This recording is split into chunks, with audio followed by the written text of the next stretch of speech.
இது முன்னாடி வரைக்கும் திமுக ஆட்சியில எந்த விதமான ஒரு மினிஸ்ட்ரியும் எந்த கட்சிக்கும் ஒதுக்குனது கிடையாது. இதே 2006ஆம் ஆண்டு 96 சீட்டுகளை மட்டும் வச்சிருந்த திமுக காங்கிரஸ் மற்றும் பாமகவை கூட்டணி அமைச்சா ஆட்சி புரிஞ்சாங்க. அப்ப கூட ஒரு மினிஸ்ட்ரி கூட இந்த கட்சிகளுக்கு அவங்க கொடுக்கவே இல்லை. ஆனா இவரு இந்த முறை மெஜாரிட்டி இல்ல, அவர் என்ன சொல்லிருக்காரு, நான் மெஜாரிட்டி வந்தா கூட கூட்டணியில் இருக்கக்கூடிய கட்சிகளுக்கு என்னோட ஆட்சியில கண்டிப்பா பங்கு தரும்னு சொன்னாரு விஜய். ஆனா இன்னைக்கு அவருக்கு அரசியல்ல கூட்டணி கிடையாது, தனியா தான் போட்டிட்டாரு. அதை தாண்டி அவர் கட்சி ஆட்சி அமைக்கிறதுக்கு சப்போர்ட் பண்ண விசிகே, IUML மற்றும் காங்கிரஸுக்கு அவரு மினிஸ்ட்ரி கொடுத்திருக்காரு.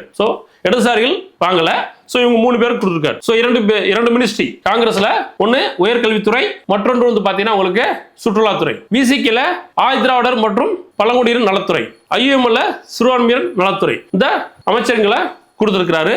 இது மிக ஒரு முக்கியமான விஷயம். ஏன்னா இது வரைக்கும் இந்த மாதிரி யாருமே பண்ணல. திமுக அதிமுக மாறி மாறி ஆட்சி அமைச்சிருக்காங்க. ஆனா கூட்டணி கட்சிகளுக்கு ஒரு சீட்டு கூட, ஒரு மினிஸ்ட்ரி கூட எழுதி கொடுக்கல, ஒரு மினிஸ்ட்ரி கூட கொடுத்ததே கிடையாது. அது மிகப்பெரிய வரலாற்று பிழையா பார்க்கப்படுகிறது. அந்த வரலாற்று பிழையை திருத்தி இன்னைக்கு பாத்தீங்கன்னா திரு விஜய் அவர்கள் பாத்தீங்கன்னா ஒரு புதிய சகாப்தம் படைச்சிருக்கிறார்.